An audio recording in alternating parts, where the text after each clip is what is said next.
Abre aí a sua Bíblia em Gênesis 6.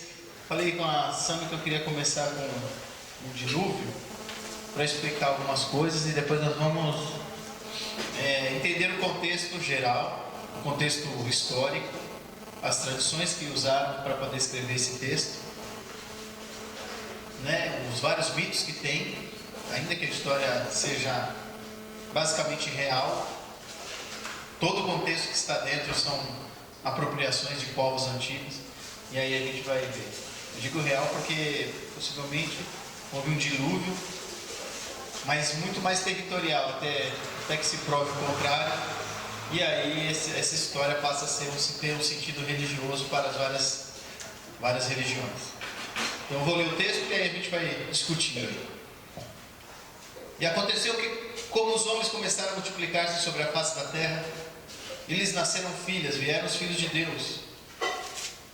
Que as filhas dos homens viram os filhos de Deus, que as filhas dos homens eram formosas, e tomaram para si mulheres de todas as que escolheram. Então disse o Senhor: não contenderá o meu espírito para sempre com o homem, porque ele também é carne, porém os seus dias serão 120 anos.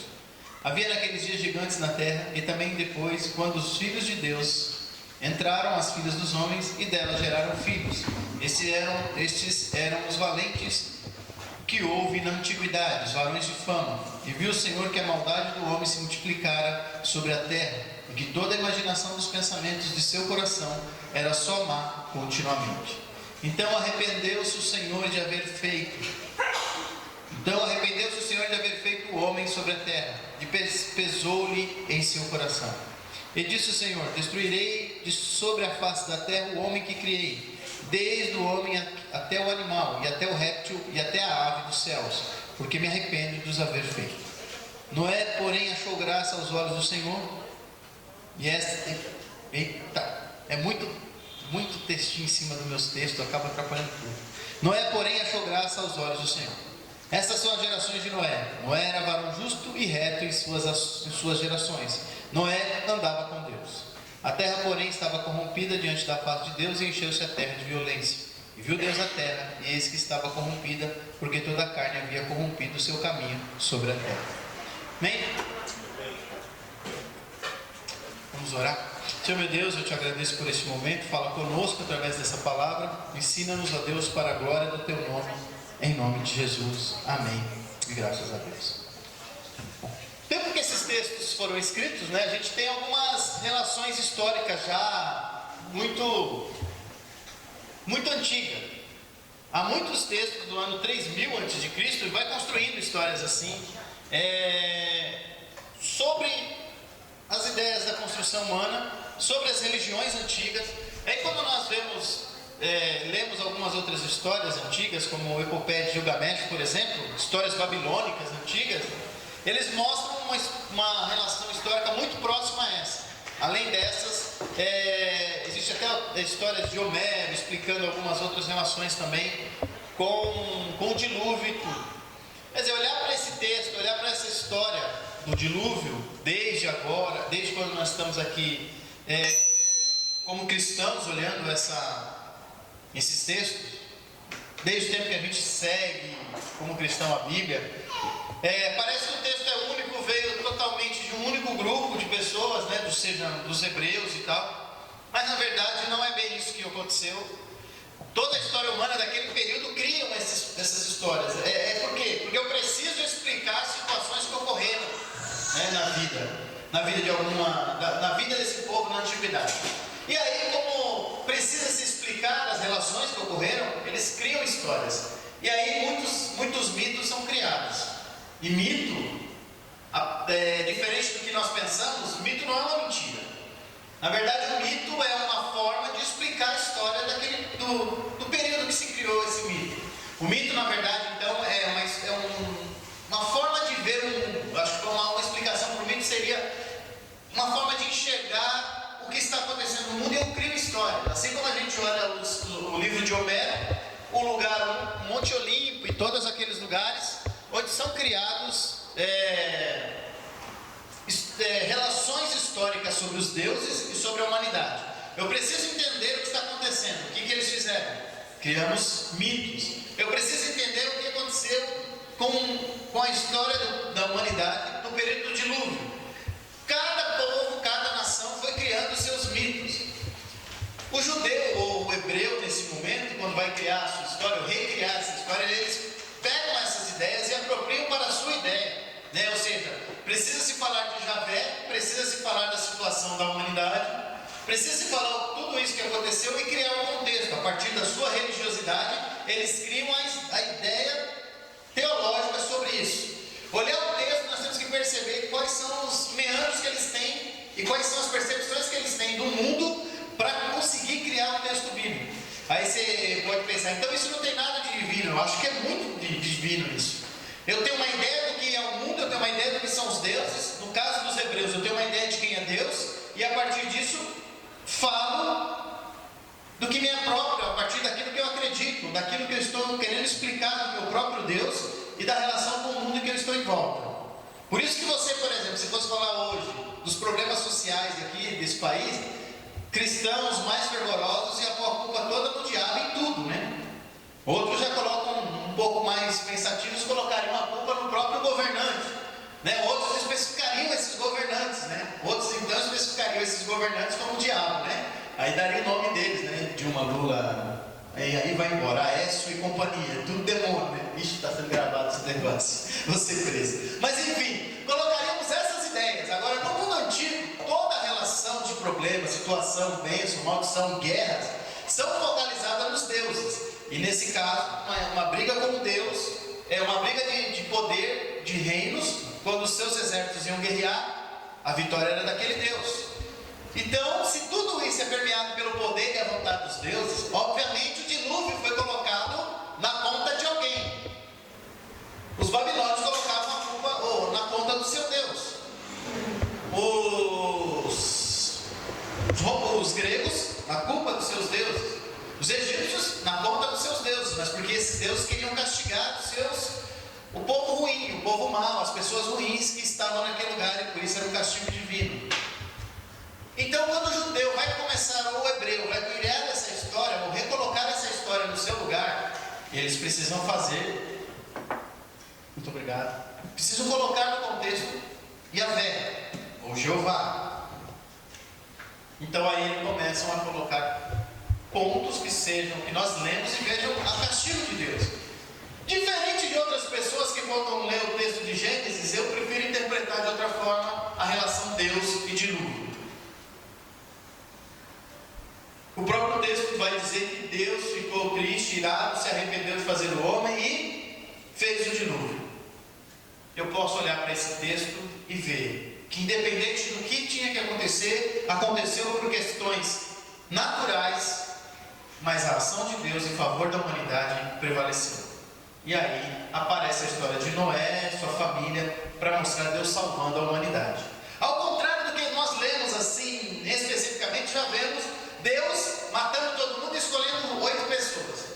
Eu quero interpretar de outra maneira, porque eu ainda acredito, e eu trabalho com uma chave hermenêutica na minha vida bíblica, religiosa, de que Deus é amor, e Ele não mata ninguém. Mas em meio a todas as agressões da vida, todos os problemas da vida, Ele dá um escape e salva. E aí, em vez de olharmos o dilúvio como uma ação divina para a destruição, olhamos, pelo menos na minha concepção, eu olho para o dilúvio e vejo uma ação natural em que Deus consegue salvar a humanidade usando seres humanos para isso. Então, através dessa chave, eu vou trabalhar aqui para que vocês entendam como eu tenho a visão disso. Claro que você pode ficar com a visão antiga, uma situação sua, um desejo seu, mas eu acho que é mais bonito assim, e eu acho que faz muito mais sentido, né? Então vamos ver isso. Aconteceu que como os homens começaram a multiplicar sobre a face da terra, nasceram-lhe filhas, e os filhos de Deus se apaixonaram por elas. Primeiro vamos explicar isso. Quem são os filhos de Deus aqui? Quem são os filhos de Deus para vocês? Tem alguma noção? Os filhos de Sete. É o que muita gente põe para poder inventar desculpa gospel, né? De que só Deus tinha só o grupo de 7 como filhos dele. Mas isso também racionaliza o texto. Só que o texto não é muito racional da forma como a gente entende. O texto tem os seus mitos e as suas ideologias. Um dos mitos do mundo antigo, que vai lá para o 3º século, na verdade, esse texto pode acompanhar isso, Se ficar muito difícil as explicações, vocês vão me perguntando aí, eu vou parando e tentando explicar mais detalhadamente. Mas enfim, há uma ideia de que os filhos dos homens, filhos de Deus, na verdade são anjos mesmo, caídos, aqueles que olharam as mulheres e tal e se apaixonaram por elas. E aí tiveram esses filhos. Por que está esse tema aqui nesse texto? Porque naquele mundo antigo haviam pessoas talvez grandes demais e eles tentavam entender esse gigantismo que existia. Quer dizer, doenças que são naturais, porque o gigantismo pode ser uma deficiência física, outras coisas assim. E talvez nasceram pessoas grandes demais e eles queriam entender isso. E a culpa colocaram no filhos de Deus que se apaixonaram pelas mulheres. Os cristãos de hoje, para não ver esse texto de forma simbólica, eles colocaram a ideia de Sete como sendo os filhos de Deus, como sendo o único grupo que realmente eram do próprio Deus. Para mim isso contradiz o próprio texto bíblico que diz que nós viemos de Adão e Eva, ou seja, da humanidade mesmo. Adão e Eva, a humanidade que gera vida. O que quer dizer então com os filhos de Deus? Há uma tradição bíblica, uma tradição apócrifa, que mostra esse texto, essa frase aqui, que vem da ideia dos deuses, dos anjos, que se apaixonaram por mulheres. Desde o mundo antigo se criam textos para denegrir a imagem feminina, por causa de muita autoridade que muitas delas tiveram. Existe em Israel, em qualquer lugar ali do mundo antigo, na Mesopotâmia, por ali, né, onde era a Mesopotâmia, foram encontrados pelos arqueólogos diversas estatuetas com símbolos femininos. Até 20 mil anos antes de Cristo. Isso complica a nossa fé, né? Aqui, que a Terra foi criada em 6 mil anos, encontraram-se, eu vi quando eu estive lá, estatuetas de 20 mil anos de deusas mães. Parece que as mulheres eram mais deusas antigamente que os próprios homens, como símbolo. Parece que tem mais deusas mães no mundo antigo do que próprio deuses homens. Quando vem o patriarcalismo, ou seja, quando Deus ou o próprio monoteísmo, é tentar tirar também essa autoridade até de mulheres, porque haviam deuses de todo tipo e deuses de todo tipo. Quando os hebreus criam então a ideia, ou entendem, eu vejo então outras religiões que conseguem ter um pouquinho de Deus, mas não conseguem entender a essência de Deus, porque eles não têm o pressuposto do Cristo que nós temos, que Jesus para mim veio e interpretou de Deus da melhor forma que um ser humano pode entender. O budismo não fala que existe Deus, mas a essência de vida deles é uma prática muito próxima de ideias cristãs. A essência de uma parte do hinduísmo, por exemplo, tem essências da vida, né, de uma vida cristã. Esse dia meu filho está assistindo Kung Fu, não sei das quantas lá, e o cara falou uma frase de Confúcio. Cara, muito próximo daquilo que o cristianismo tem que viver. Quer dizer, cada relação desses povos, dessas ideias, tem um pouco do que Deus quer apresentar. O problema é que nós, que temos uma essência maior, não conseguimos ver isso. Bom, depois de explicar tudo isso, que eu quero dizer, quando esses textos foram criados, eles tinham um pouquinho cada um de uma ideia do que era divino. E eles trataram o politeísmo como uma forma de vários deuses. E aí o judaísmo vem e transforma tudo isso numa ideia monoteísta. Não só o judeu, porque teve um tempo que um egípcio, um faraó, também acreditou numa ideia monoteísta. Ou seja, Deus Sol era o único Deus e os outros eram apenas, talvez símbolos de deidades, mas o Deus maior era o Sol. Ele tentou fazer essa reforma no Egito, mas não deu certo. E aí vem Abraão, surge a história abraâmica e transforma Deus no único Deus. Bom, só para vocês entenderem que a história do dilúvio não é uma história só de judeus, não é uma história só hebraica, é uma história do mundo antigo. Existiram vários povos que acreditavam de várias formas, né? E uma delas é chamada de Epopeia de Gilgamesh, que conta mais ou menos essa história aí. Agora, ficando mais preso no texto, acho que deu para entender, né? Que o texto do dilúvio não está só preso a nós. Todos os povos antigos tinham essa história. Bom, agora pontuando aqui onde eu parei na metade para explicar isso, vou voltar. A tradição judaica, quando usa a ideia do filho de Deus, dos filhos de Deus, ele está pontuando o seguinte: eles acreditam que eram filhos dos anjos. Pelo menos uma parte dessa tradição bíblica. Tá? E essas histórias estão nos livros do mito dos vigilantes, que é chamado. Esse mito dos vigilantes conta a história do mundo antigo como como uma influência dos anjos que caíram. Quem assistiu a história de Noé, né? Foi que a gente foi no cinema? Qual que era mesmo? Noé, né? Aquele texto é gnóstico, toda aquela história é gnóstica, não é nem história cristã. Que em partes tem um certo cristianismo que trabalhou essa ideia também no primeiro século. Primeiro, segundo e terceiro século, né? Tem muito dessas histórias. Então, o Noé que nós vimos no cinema conta parte da história desse textinho aqui, dos filhos dos homens, ou melhor, dos filhos de Deus, que não é o filho dos homens como Sete, como é uma tradição cristã que tenta reorganizar essa história para que ela seja mais verídica ainda. Na verdade, essa tradição está contando a história dos filhos de Deus, que são os anjos, que vendo as mulheres se contaminaram com ela, entre aspas, é uma palavra torpe, mas eu tenho que usá-la, porque foi por isso que criou essa tradição bíblica, que essa tradição histórica e religiosa. Eles se contaminaram com as mulheres porque eles viram que elas eram bonitas, e por isso você vai olhar nos textos de Paulo, e você vai ver lá, como era perigoso as mulheres estarem com os homens. Aqueles textos todos que você vê, são tradições que mostram a aversão que os religiosos tinham com as mulheres com cabelo soltos. Viu? Mulheres que iam para a igreja com cabelo solto era um perigo para a igreja, porque elas seduziam os homens. E elas eram filhas do diabo, porque seduziam os homens e transformavam os homens em endemoniados, exatamente. E faziam o que? Os homens pecarem. Então, muitas das tradições que você lê na Bíblia, na verdade, tem uma história que você nem imagina. Muito mais complexa do que você pensa. Então, desde o tempo de Paulo, as mulheres eram aquelas que faziam os homens caírem em pecado. Elas eram a culpada do pecado dos homens. Por isso que elas não estavam dentro da igreja, por isso que elas não estavam dentro dos templos, adorando, tinha que ficar fora no lugar, porque vai que ela seduz o sacerdote, né? O sacerdote peca por culpa dela. Então, tudo isso que está ligado lá no primeiro, segundo e terceiro século, no tempo de Jesus, também está ligado no segundo e terceiro século antes de Cristo. E essa história aqui representa isso aí. As mulheres seduziam os anjos, imagina o que elas fazem com os homens. Então esse texto aqui está metendo pau nas mulheres nas entrelinhas. As filhas de Deus, as filhas dos homens, seduzem os anjos. Bando de endemoniada, não fiquem perto delas, elas podem seduzir os homens. É um texto bem preconceituoso. Pelo menos ele consegue traçar essa linha do preconceito que existia nesse período. Eu acho bom você não pôr esse negócio no Facebook não, hein? Você vai me causar danos.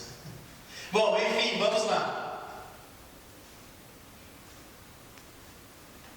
E aí eles tomaram para as mulheres e teve aí os como é que chama? Os gigantes e tal. Talvez por aí eles viram a história que Davi lutando com gigantes e tal, por causa desses tipos de situações. Eles olhavam para os gigantes e achavam que os gigantes eram filhos dos deuses ou filhos dos anjos. E naquele mundo antigo as histórias que vinham de fora eram deuses, eram anjos. Na verdade eles não tinham toda essa ideia, mas eles entendiam por parte disso. Por fim, o texto bíblico então vai dizer que Deus ficou triste com tudo isso, dessa bagunça generalizada que estava ali no meio. E aí diz: o meu espírito para sempre com o homem é. Então disse o Senhor: não contenderá o meu espírito para sempre com o homem, porque ele também é carne, porém os seus dias serão 120 anos. O tempo de 120 anos que a gente fica calculando, só que seria contraditório, porque o próprio Noé viveu mais de 600. É óbvio que tem um texto dentro de outro texto, uma história dentro da outra história. Os 120 anos é um ciclo teológico de um período muito grande de vida, que dá para você viver e fazer diversas coisas, né? Cada 40 anos, ou cada ciclo do 40 é um ciclo de vida. Teve um período nos textos de Levíticos, por exemplo, que o homem poderia viver 38 anos, no máximo. Como escravos, era muito tempo mesmo viver, morriam rápido. Então 38 foi um tempo também de uma geração de vida. Aí eles arredondam para 40, porque o ciclo do 4 mais o 0 é um período muito grande de vivência. Por isso que Moisés, por exemplo, viveu 40 anos e 40 anos. Porque ele viveu 3 ciclos de vida. Então os ciclos são muito ou melhor, os textos são muito mais simbólicos do que, como que eu vou chamar? Específico. Por isso, quando você olhar um texto e ver números assim arredondados, desconfiado que aquele número não está falando uma coisa fixa, pré-determinada, é assim que aconteceu. Mas ele está dando um símbolo sobre algo. Né? Há um teólogo muito legal e muito bom, só que eu discordo de algumas falas dele. Só que tem uma fala que ele fala muito interessante, o nome dele é John Dominic Crossan. Ele cria um livro, ele escreve um livro chamado Jesus Histórico. E lá ele explica um monte de coisas para tentar encontrar Jesus. Acaba terminando o livro sem conseguir provar mesmo a vivência de Jesus plena, assim. Mas tem muitas coisas que são legais e muitas que não são. Só que ele fala umas frases e algumas coisas interessantes. E um dia desses mandaram um post do que ele fala que eu acho muito interessante. Numa das falas dele, eu não sei nem se é desse livro, que eu não lembro se ele falou isso. Mas ele fala assim: nós achamos que no mundo antigo se escrevia literalmente para falar de coisas simbólicas. E nós somos burros o bastante para pensar que estavam entendendo, compreender isso. Na verdade, eles falavam sempre de coisas simbólicas para que nós pudéssemos entender as histórias bíblicas, né? Bom, então há muitos símbolos nesses textos de Gênesis 6. Há muitos símbolos no texto do Gênesis, na verdade, em tudo. E aí, muito do que nós estamos lendo aqui é mais simbólico do que real. Muitas dessas coisas. Ela quer explicar o problema daquele povo. Ele quer que as pessoas entendam que o dilúvio que aconteceu foi um castigo divino, porque era assim que esses grupos acreditavam. Mas dentro das entrelinhas do texto, e aí que eu acho que é divino, nós conseguimos olhar para o texto e perceber que Deus está salvando, que Deus está trazendo vida no meio da desgraça. Só que os povos antigos olhavam e viam o castigo de Deus. Mas se nós interpretarmos direitinho, nós vamos ver Deus salvando. Eu estou colocando todos esses contextos para depois explicar em 10 minutos o que eu acho que é verdade.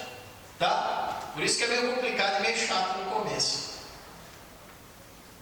E havia naqueles dias gigantes na terra. E também depois, quando os filhos de Deus entraram, as filhas dos homens, e delas geraram filhos.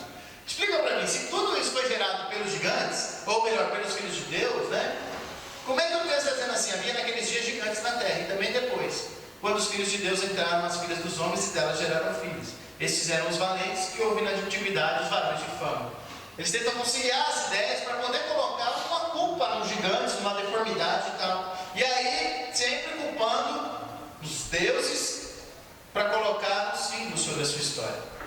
E viu o Senhor que a maldade do homem se multiplicara sobre a terra e que toda a imaginação dos pensamentos do seu coração eram só má continuamente. Então arrependeu-se o Senhor Deus de haver feito o homem sobre a terra e pesou-lhe em seu coração. Deus pode se arrepender?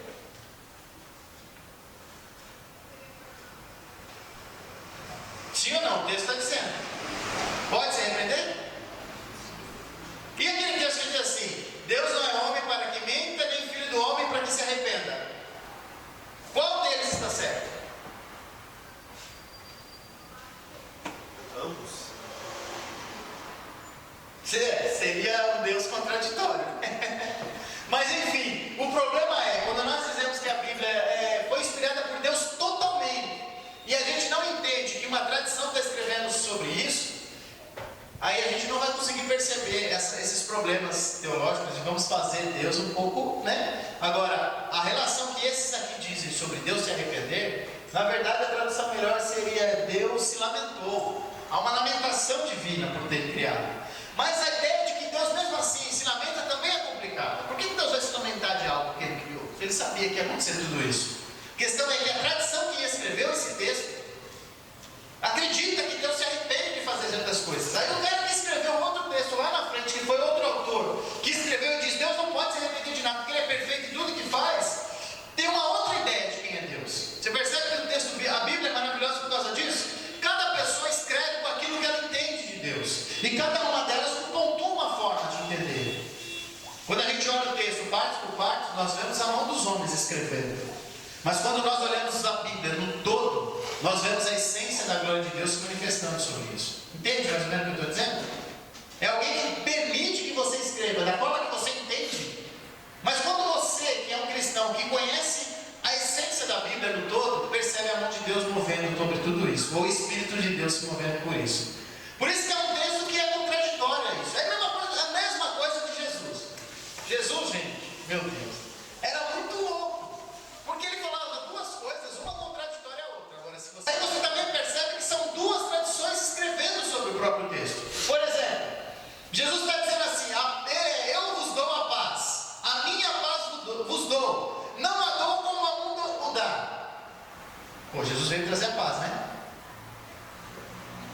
Só para esse autor, porque teve um outro muito louco que disse assim: eu não vim trazer a paz coisa nenhuma, eu vim trazer foi a espada. Ferrou tudo, né? Jesus então é duas pessoas distintas. São contextos diferentes, modelos diferentes, a ideia que ele quer traçar sobre a paz e a espada são contextos diferentes.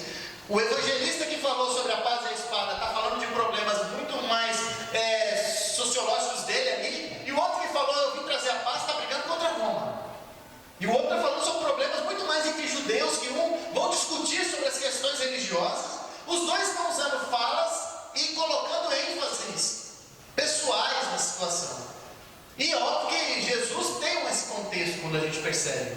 Por exemplo, quando um judeu se convertia ao cristianismo, era praticamente uma briga de foice. Ou, para contextualizar com uma palavra, era uma espadaria só, né? Um espadachim gospel, os dois brigando para tentar justificar a sua fé. Quando o outro fala sobre a paz que ele vai dar, era a paz diferente dos romanos. Os romanos tinham uma paz chamada pax. A pax romana era muito mais do comércio. As pessoas iam lá fazer comércio, vendas e tudo, só que quando andavam pelas estradas eram atacados pelos ladrões. O que os romanos criam? Estradas pavimentadas, onde os exércitos tinham postos de guarda, e as pessoas iam, seguiam o caminho à noite, tinham lugares para dormir específicos, onde os soldados romanos guardavam os comerciantes, e assim o mercado fluía. Essa era a pax romana. Qual é a paz de Deus? Você pode sofrer todo tipo de situação na vida, fique em paz, porque o Senhor é contigo. Era uma paz diferente. Eu vos dou a paz, não a dou como o mundo a dá. O mundo só dá para o comércio, para aqueles que querem manter a riqueza, para aqueles que precisam enriquecer o comércio. Eu vos dou a paz que o mundo não pode dar. A paz de espírito, a paz em casa, a paz entre família, a paz entre irmãos. Era muito diferente. Aí você olha esses contextos e entende melhor. Quando você olha esse texto e diz, então arrependeu-se o Senhor de haver feito, foi uma tradição que olhou para o dilúvio e falou, Deus matou todo mundo porque Ele quis fazer dar castigo para nós. Entenderam? E disse o Senhor, destruirei sobre a face da terra o homem que criei, desde o homem até o animal, até o réptil e até a ave dos céus, porque me arrependo de os haver feito. Noé, porém, achou graça aos olhos do Senhor. Porém, aqui já atrapalha tudo. Deus ia matar todo mundo, de repente aparece um Noé, que o termo Noé quer dizer repouso. Não sei se esse termo quer dizer possivelmente o repouso de Deus ou o repouso do Espírito sobre alguém que tinha paz. Essas são as gerações de Noé. Ele vai falar toda a geração de Noé. A terra, porém, estava corrompida diante da face de Deus e encheu-se a terra de violência. E o Deus da terra, e eis que estava corrompida, porque nela toda a carne havia corrompido o seu caminho sobre a terra. Então disse Deus a Noé, o fim de toda a carne é vindo perante a minha face, porque a terra está cheia de violência, e eis que os desfarei com a terra. Faz para ti uma arca de madeira de gofer, farás compartimentos na arca, e aí ele vai explicar tudo. Agora, o modelo que a arca foi feita era um símbolo muito próximo de alguns templos do mundo antigo. Pelo menos alguns acreditam assim. Tanto que eu acredito que um templo era meio que um caixote que as pessoas iam lá adorar. E a arca essa arca tem muito esse símbolo. Tem muito essa ideia próxima de um lugar onde era um lugar de templo. Era quase uma ideia simbólica de um templo, onde aqueles que eram de Deus se guardaram lá dentro. Qual é o mais interessante disso? É que quando ele está construído, foram seus filhos, as suas noras, que entram para dentro da arca. E os animais é que vêm, né? Os animais chegam até eles. Esses tempos eu vi no tsunami comentando algumas reportagens comentando sobre tsunami, acho que eu já falei aqui para vocês. E uma senhorinha de uns 80 e poucos anos de idade, caminhando com o seu cachorrinho, passeando, o cachorrinho desesperadamente começava a fugir de casa, e ela levando o cachorrinho na coleira. Eu não sei que cachorro era esse que ela não aguentava buscar de volta para levar para casa. Só sei que o cachorro ia embora com a coleira para a montanha, e diz a história, né? Diz esse jornalista aí. E ele vai subindo para a montanha, lá perto, lá no Japão, e a senhora vai tentando puxar e ele vai levando a senhora embora, né? Sei que ela sobe e vem o tsunami e arrasa tudo, e principalmente até na próxima casa dela também, tudo é arrasado e ela é salva, porque o cachorro sobe das catástrofes estão acontecendo. E muitos animais fogem assim. Interessante aqui que esses animais, se a gente tratasse essa história do dilúvio com essa ênfase, é possível que muitos animais foram para lá. Agora, qual é o maior contexto disso? A gente fica preocupado quantos animais foram realmente salvos, quantos animais Deus escolheu para levar lá. Deus não escolheu nenhum. Se aconteceu realmente esse fato das aves, dos animais irem para a arca, isso foi da essência dos próprios animais irem para lá. Agora, quando eu tenho um contexto, quando eu tenho uma história e eu preciso lembrar do poder de Deus para manifestar os seus milagres e a sua glória, eu preciso fazer teologia nessa hora. Então aí, aparecer 2 animais e tem hora que aparece 7, porque se você ler o texto bíblico, você vai ver que aparece casais de 2 em 2. Mas aparecem alguns animais que aparecem 7. Quem está certo e quem está errado nessa história? 2 e 2 é para aquele que quer dizer que os animais se perpetuaram como vida. Agora, quem relata e quem escreve depois escrevendo que eram 7 animais, querem mostrar o poder do sacrifício. Porque os animais que vinham de 7 em 7 era para sacrifício, para poderem ser sacrificados, símbolo do sacrifício, como dízimo, oferta, essas coisas todas. Então eles aparecem, esses animais, e vai sendo feito. Olha para o texto percebendo que ele está também fazendo teologia. O texto tem uma história cerne, o dilúvio, mas o texto, dentro dessa história pontual, existem símbolos teológicos para explicar a fé dos judeus, para explicar a ideologia que eles creem em Deus. Deus está em tudo isso. Agora só falta você entender onde Deus realmente aponta como símbolo da nossa fé. Jesus é um símbolo para mim, que é homem e Deus. E dentro desse contexto, olhando para o Cristo, eu procuro o amor que Deus tem sobre a humanidade para encontrar essa resposta aqui dentro. Agora, eu não posso perder de vista todas as coisas que estão escritas aqui. Então, haviam de 2 em 2 para representar o símbolo da vida, e 7 em 7 para representar o símbolo do sacrifício perfeito.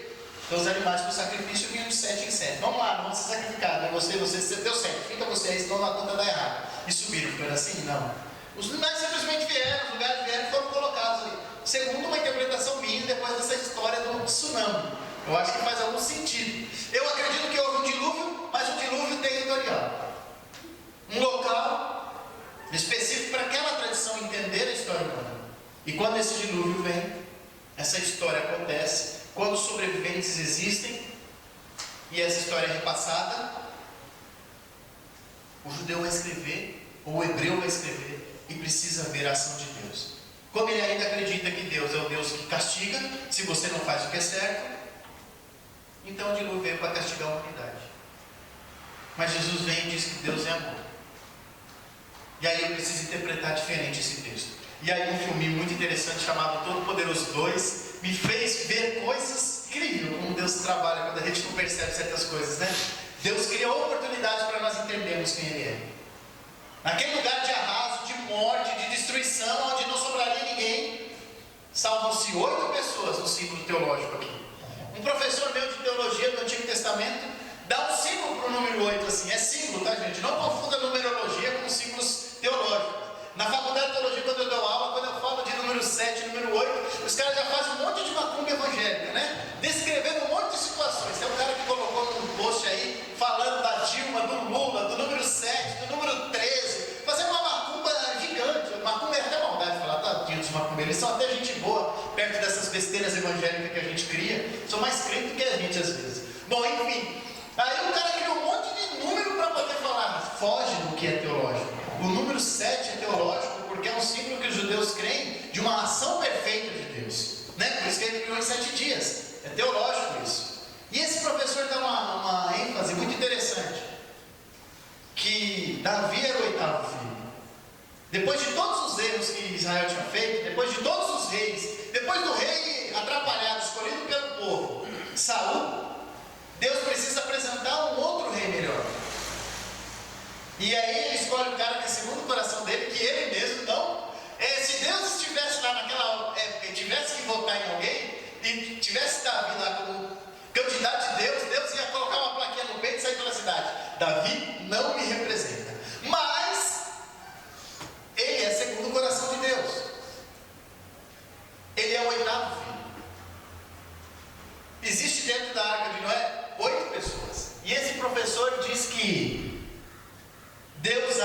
perfeição em todas as coisas. Por isso que é o símbolo do 7.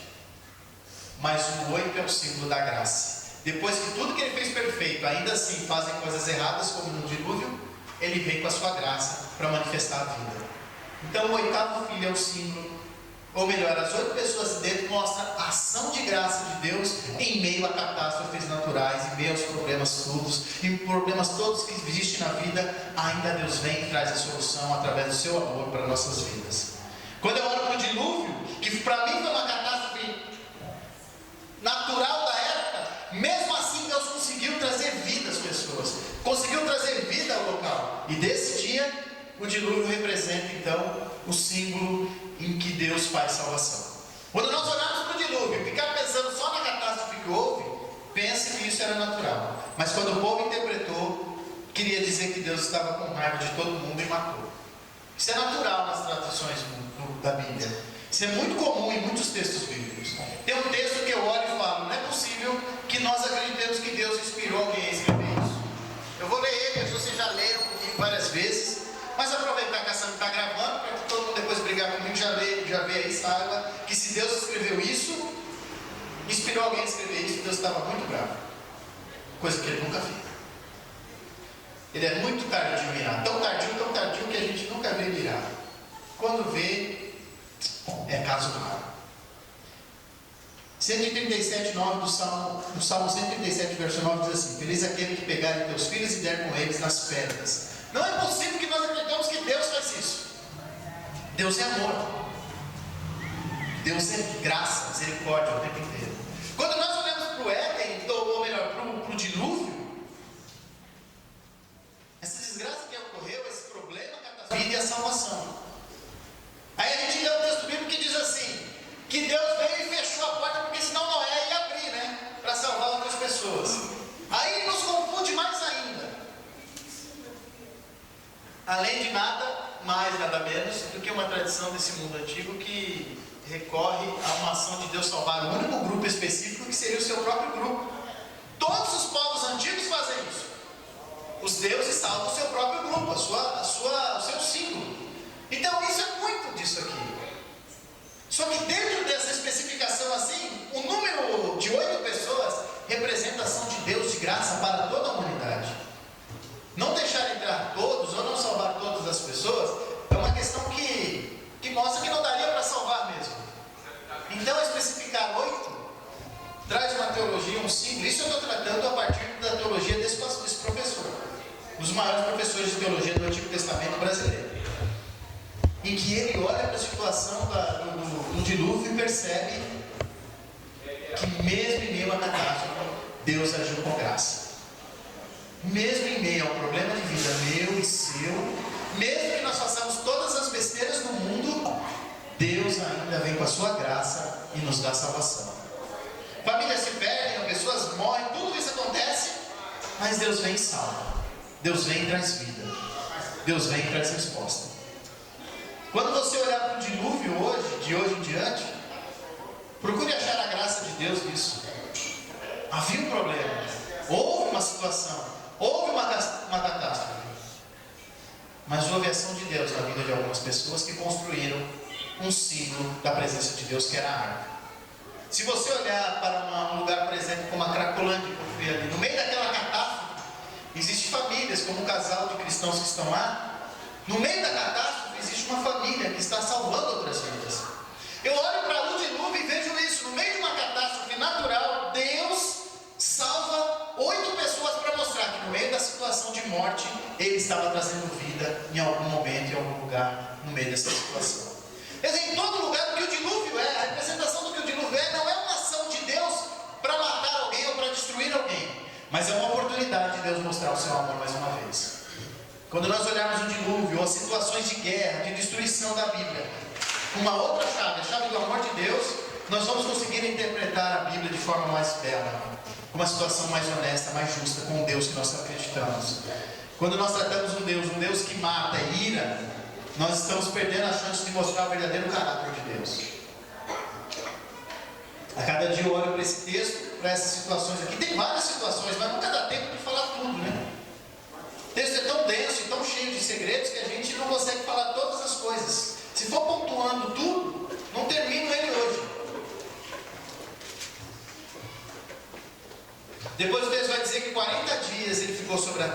sobre as águas. Verso 17 do capítulo 7 diz assim: esteve o dilúvio 40 dias sobre a terra, e cresceram águas e se levantaram a arca, e ela se elevou sobre a terra, e prevaleceram as águas e cresceram grandemente sobre a terra, e a arca andava sobre as águas. O que isso quer dizer? Foram 40 dias de chuvas literais. É possível que tenha havido isso, é muito possível também, mas ela quer representar algo muito além disso. Esses 40 dias é um símbolo teológico muito importante. Foram tantos dias que não dá nem para contar, mas se eu tenho 40 por símbolo, foram muitos e muitos dias que eles tratam como um símbolo bíblico, ou melhor, teológico, uma ação, de Deus. Por isso que Jesus andou 40 dias no deserto, para mostrar que ele estava sendo tratado pelo Espírito de Deus. Por isso que Moisés ficou 40 anos no deserto. Por isso que o povo de Israel passou 40 anos no deserto. Humanamente é impossível 2 milhões de pessoas andarem no deserto por 40 anos e sobreviverem. Mas simbolicamente é perfeito. Simbolicamente é um povo que precisa ser tratado e ser transformado ideologicamente, e aí eles são tratados ali.